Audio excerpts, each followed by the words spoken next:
To all my followers, you see me post videos of 360 hoops, and you're looking at that, you're thinking, what is it? You're thinking, is it basketball? Doesn't look like basketball. Well, I can tell you, it's not basketball. I mean, people that play basketball will like 360 hoops. Yes, that's true. But this also appeals to people that are just casual players of basketball, for example. People that don't play basketball on a team. People that just might play basketball for fun at a park. But it also appeals to just people that like playing sports, right? It's a different sport. I guess what I'm trying to tell you is that we've invented a different sport. It's a new sport. Think like pickleball. Is pickleball tennis? I don't know. Is it tennis? I don't think so. It's different. It's like tennis. You use a racket. You play on a smaller court, but is it tennis? It's not tennis, you see. It appeals to a whole different group of people. Actually, pickleball appeals to a lot more people. I had a talk with one of our 360 Hoops investors who actually happens to be the brother of the NBA commissioner, and he teaches tennis at the Boca Raton Resort, had for many years. He runs a tennis program. He says it could take him 5 years to teach someone how to hit a proper forehand. Right, 5 years. He says tennis takes a lot of athleticism. He says pickleball, he says I could teach someone pickleball in 30 minutes. So it's easier to learn. Now look, pickleball is successful also because it's a social sport, because people have fun and get together and spend time together. 360 Hoops is a lot like that. But here's the thing about 360 Hoops. See, we've invented this new sport, and I don't want to say we, I want to say kids. Kids invented the sport of 360 Hoops. It's a game. It is a game. It's a 3-on-3 game, but you can score in any of the 3 baskets. You play around it, and we play with the basket at different heights. So if you're curious, like, hey, what is 360 Hoops? Like, what are you talking about? A game?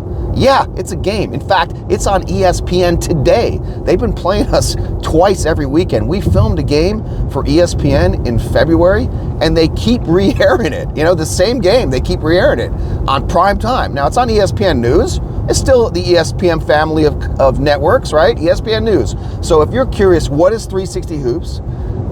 Take a look at it today at ESPN News at 4:30 p.m. Eastern Time today. Turn on your TV to ESPN News at 4:30 p.m. and you're going to see the DME Championship on ESPN. It was actually a really good game, and we had Harry Chickma, our Emmy award-winning executive producer who produced it, and he's one of the commentators in the booth with Daniel Martin, the voice of 360 Hoops. Guys, you should really check that out today, 4:30 p.m. If you haven't seen a game of 360 Hoops and you're wondering, I have this guy I'm connected to, and just keeps sharing these videos, 360 Hoops, like what is this? Yeah, watch it today, ESPN News at 4:30 p.m. and you can see that. And to my friends, my actual friends, some of you guys that I talk to about investing in 360 Hoops, and I say, hey guys, why don't you join me, put some money into 360 Hoops. We're creating a new sport that uses a patented product. Some of you guys laughed at me. Some of you guys thought I was insane. Yeah, this is a sport. This is about to take off in a very big way. Next summer, we're going to be in 30 markets, at capacity in 30 markets. This year, we just had proof of concept events. We kept the events as small as we could so that we could manage them, but yet big enough so where they were competitive. And, in Massachusetts, we had a grand slam home run with what we did. Now, next year, it's a whole different ballgame, man. We're taking this everywhere. When a company is disruptive, meaning there's nothing in your way, and you're building your own market. Again, pickleball was disruptive. It went from nowhere to being everywhere. At some point when they invented cars, there were no cars, and then the cars everywhere. Air conditioning, like no one had air conditioning. Everyone had air conditioning. In the tech space, like Uber. What's Uber? Everyone has Uber. That's disruptive. There are some companies that have a disruptive. It's like a unique idea. You create something unique to this world. Airbnb, there's a lot. You could just ask your favorite AI. Give me an example of 100 disruptive companies or 20 disruptive companies. Now with disruptive companies, there's something really interesting that happens. Like there's nothing in their way so they can go really fast. Like I would contend that within 2 summers, we're gonna be from not being anywhere to being like literally absolutely everywhere. The entire world of youth sports we'll be talking about, maybe the whole world of sports. This has the potential to be one of the greatest business success stories in the history of sports, and it's happening right in front of us. So again, to my friends that I talk to about this, yes, this is going to be a very big thing. This is going to be a very valuable thing. Yeah, there's so many different ways that we monetize this. That's another question people have. So wait, how do you make money at this? What's going on? Is this a business? Yeah, It's an incredible business. I've been building companies my whole life. I'm 55 years old, guys. I've been building companies my whole life. I've had 5 companies / opportunities prior to 360 Hoops where something magical happened, where something really took off at some point, and the people that were part of it know the magic of what happened in those companies. But this eclipses all of them, and by far. So it's pretty exciting. It's pretty exciting to be part of it. I mean, it wasn't that long ago. This was an idea on a napkin. This was actually, this was an idea on a napkin. And before it got on a napkin, it was Taco Tuesday at the Bray's house. Taco Tuesday at the Bray's house. And Coach Bray took a tortilla and he took cheese and olives and kind of organized it, kind of a visual 360 hoop. Like that's how creativity happens. It happened at Taco Tuesday at Bray's house on a Tuesday. That's when it happened. And then it turned into a napkin, and then it turned into our first prototype, and then it turned into our first game. And now here we are.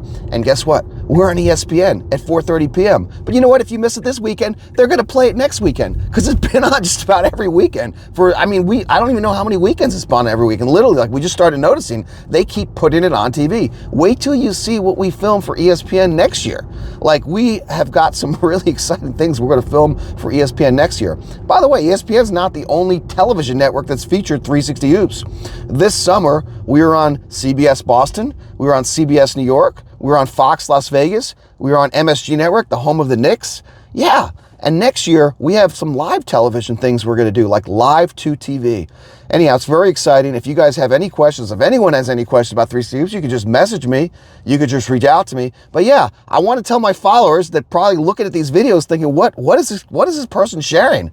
Yeah, take a look at it. And ESPN will explain the whole game. In fact, there's an animated video inside that ESPN show that explains the game, and you get a sense of it. And when you look at it, you'll be like, wow, this is a game. Now, I will tell you, those athletes, that there's some pretty good players that played it. When we filmed that at DME Sports Academy, owned by Michael Panaggio, that was their first time playing it. They probably had like 5 or 10 minutes of practice before we filmed that game. Again, this was something brand new. That's what this is, brand new. We're bringing a new sport to the world, a new sport to the entire world. It's happening. You're going to see it. And if you're tired of hearing about 360 Hoops, well, then you might as well get off the internet and get off the grid, because you're going to hear a lot more about it next year. In fact, there's a whole media tour that's going to happen next summer at the heat of our events. I mean, we had a little tiny event in Massachusetts. We had 600,000 views within 3 weeks. 600,000 views in 3 weeks. Like, everything blew up on us. We were in 25 summer camps in Massachusetts, and then we got a call to be in Terrence Mann's camp. He's an NBA player, an amazing NBA player that gives back to the community and does so many amazing things. He invited us to his camp, and like the coaches at his camp, and he was looking at this like, wow, this is amazing. So we'll be doing a lot more NBA player camps next summer. And the difference is, next summer, though, we're going to do our event the weekend before the camp. So we're going to have a way to monetize that in a very big way, because we're going to have a big event right before the NBA player camps next summer, in addition to being in 30 markets that are running our programming. So yeah, next summer is just going to be the summer of 360 Hoops. There's a very small window for our season, you see.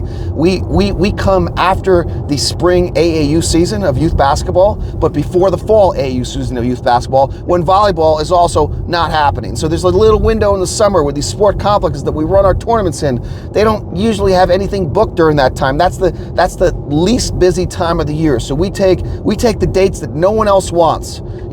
They give us the dates that no one else wants. They don't bump an existing sport for us. They give us the dates that are not booked. And yet we can make this happen at any time, because this isn't like a real sport yet, right? So we can have our season at any time. We go in there and we bring them revenue when they didn't have any revenue. You know what I mean? Like, imagine you have a business and you're renting your basketball courts for tournaments, and you have a weekend that's not bringing you any revenue. Not so good, right? Not so good if you're a business. You'd like to have revenue every weekend, but you have a weekend that doesn't have any revenue. And now we come in with 360 Hoops. We say, hey, we're going to bring you revenue on a weekend you didn't have any revenue. And by the way, it's going to be the most profitable revenue. Actually, we provide the highest return per square foot of any play surface, or to any play surface, or I guess to a basketball play surface. We can play on basketball. We can actually play on cement. There's a lot of ways we can play. We play this on a beach. Yeah, the first time we played was on a beach. But again, if you're a sport complex, we're bringing you revenue on a weekend that may have been empty. And why are we bringing you the most profitable revenue? Well, that would take a longer explanation. Maybe I'll send that out in another video. But it has to do with the fact that there's more people playing within the same space and time. You know, basketball, as an example, is a 5-on-5 game. It takes up an entire basketball court for an hour. 10 people for an hour on one basketball court. 10 people. Think about it. Again, it's a great game. We love basketball. Now, volleyball is a 6-on-6 game, but you can fit 2 volleyball courts on a basketball court. So now you have 24 people playing within the same space of a basketball court, but it's a 40-minute game. Now, if you adjust that to an hour, it's 30 per hour. So basketball, 10 per hour, volleyball, 30 per hour. Now, I traveled through 25 states meeting the owners of sport complexes in 2024, literally on the road. I shipped my car to Arizona and drove through 25 states. I broke it up into a few different trips. I flew home every so often. But I'll tell you, I met and saw a lot of sport complexes. And you know what I found out? Volleyball has more market share than basketball on weekends. Why is that? Now, some people like volleyball better. Not all. The reason it has more market share is not that. It has more market share because it generates more money for a sport complex. Just talk to the owners of sport complexes. Do you earn more money from volleyball or basketball? And you'll find out. Now, why? Why do they earn more money from volleyball? A couple reasons. But one of them has to do with the fact that you have 30 people playing per hour on a court instead of 10. See, more people means more registrations. More players means more spectators, more people, more parking, more concessions, more everything. If you're a sport complex, more opportunity to market your programs. Everything is better when more people come into your facility. That's part of the reason why. Now, think about 360 hoops. 360 hoops, well, we play on a 30-foot diameter circle. We can fit 5 of our 360 hoop courts on one basketball court. 5. So if you got 10 basketball courts, we can fit 50 360 hoop courts. So think about that. I mean, your head's gonna explode if you think about that. Now, our game is played with 3 teams at a time. If you watch ESPN today at 4:30 p.m., you'll see a game of 360 hoops, and you'll notice there are 3 teams playing, and there's 3 players and 1 sub on each team, so that's 4 players to a team, right? 3 players, 1 sub, 4 players in total, 3 teams, 12 people playing, 1 court, okay? Think about that, 12 people playing, 1 court. But wait, it's a 30-foot diameter circle. I can fit 5 of those on a basketball court. I've got 60 people playing on 1 basketball court compared to 10 for basketball and 30 for volleyball. That is more people. Now, more people translates to more revenue because you have more people that can play within the same space and time. But you see, these sport complexes, they earn their money mostly on tournaments. That's really what they earn money from. In a tournament model, we run 3 or 4 games per hour. So the 60 people that are playing, we actually have 180 people playing per hour. That's 18x basketball and 5x volleyball. Think about that. Think about that. So again, at scale and at capacity and over time, we generate the highest return per square foot of play surface, period, for us and for our sport complex partners. That's part of the reason why this is taking off. That's part of the reason why this is going to go from not being anywhere to being everywhere, because it generates more money for the tournament hosts. Think about it. And so we're doing it in 30 markets this summer, this upcoming summer. We're going to be in 100 markets the following summer. Guys, if you're tired of hearing about 360 hoops, you might want to shut your phone off and shut off the internet and your social accounts. Just close them down for like 2 years. Because for the next 2 years, at least during the summer, everyone's going to be talking about this. Everyone's going to be talking about it. And if you were an early investor in 360 hoops, if you were one of me and Coach Bray's personal friends that didn't turn us down, because, hey, we did have some people that we talked to and they turned us down, right? But then we had some people that we talked to that said, hey, yeah, I'd like to join you guys. You're going to be very happy. This is a very exciting time. This is about to take off. And again, just watch it on ESPN today at 4:30 p.m. and check it out for yourself.